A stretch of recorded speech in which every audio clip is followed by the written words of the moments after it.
Welcome back. So I get thrusted into this college experience. I get accepted to A&M. I joined a T-Camp, which is basically they teach you the traditions, you meet people before you get transferred into the college.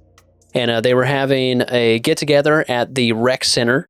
And as I played basketball my entire life up until that point, I went and played a pickup game. And after that pickup game, I met a person that we will call Brad.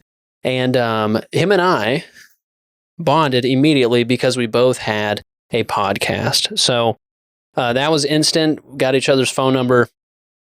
And in the next few months, he actually started a organization on campus, specifically centered around content creation. And one thing I want to highlight is if you start something, in this case, it was an organization, a student org, if you were to start a Discord or some sort of resource that people can connect and network through, that will have opportunities drop in your lap, because that is what I saw happen to him. And I was just a part of it. Now that I know him personally, we both are like the only two that know how to run a podcast or do one. That really got us acclimated in our relationship. And we figured out very fast that who was better at what. And it was kind of like this nice set of skills that we both had that kind of met and meshed together. He was more of the creative, savant type of what it takes to be a host, what questions to ask, the more thoughtful process of a podcast. I was more of the technical stuff. So I could be the technical muscle behind the camera, do the mic, focus on the recording, make sure that everything looks good, the lighting. So that was like very clear. So as we brought our ideas together, our skills together, it made a lot of sense for him and I to work together. So with that organization, he was approached with two projects. One of them was tasked with developing a business plan centered around the college. So the college would have this studio. And I worked on the business plan along with 4 other people at the time. And it eventually got approved. And what that taught me was not only how to make a business plan, but I had to learn a lot of nuances on trying to build an equipment list. It's like, okay, I'm going to have to figure out what equipment to get that isn't my money. I'm not spending a dime on this stuff, and I need to make sure it's good and it actually works.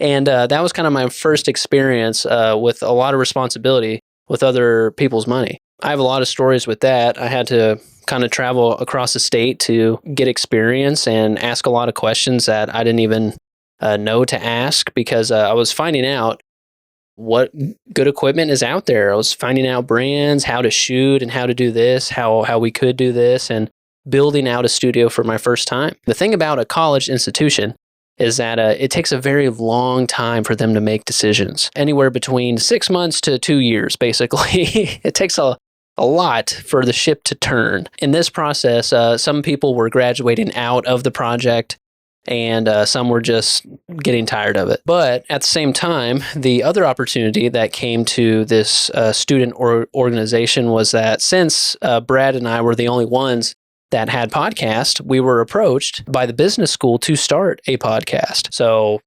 naturally, he's like, hey man, I just got reached out by the business school. Do you want to have a conversation with them? I think you could do the technical side. I could, I don't know, do some of the marketing and all that stuff. I was like, yeah, that's awesome. Let's do it. And the ultimate kicker was like, hey, also, we're getting paid. I was like, what? We get to get paid to make a podcast? What an insane concept. So of course, I was all for it. Meetings went well. We met with the co-producer and the head of the department.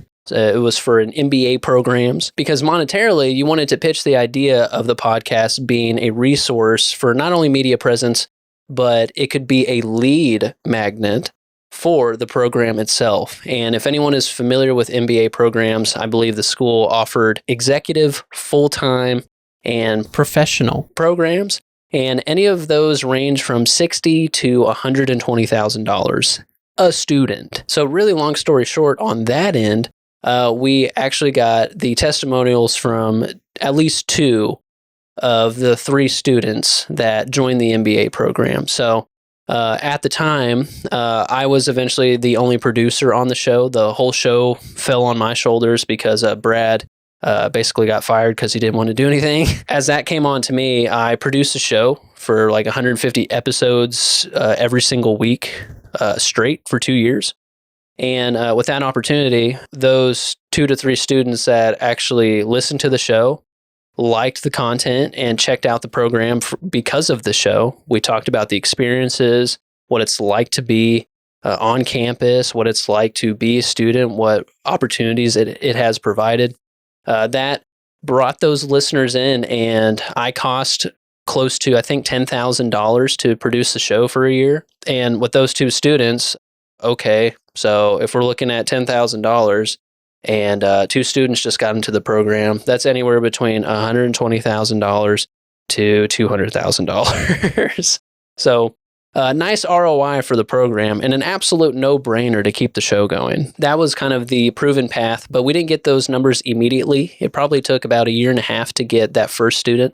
And then shortly after, we got the second one, probably at the close to the 2-year mark. And then I'm sure there's more because the show is still going on. I did it for about 4 years, and it was a nice contract to have, and it absolutely upped my skills. So I mentioned the studio that got off the ground, but it died pretty quickly because the innovation department that approved it eventually had to move, and then they actually dissolved into a different program. So all of that equipment went to somewhere else. I don't even know where it is now, but both of those experiences got me familiar and made me figure out the nuances, because if I was going to be the head of both of these 2 projects and not only spend a lot of time and have a lot of conversations to people to help me with the projects, I needed to make sure that they were right and that they were usable and that we could actually use it for a long time. And I got really lucky because not only was I working with good people, but I just absolutely fell in love with it. And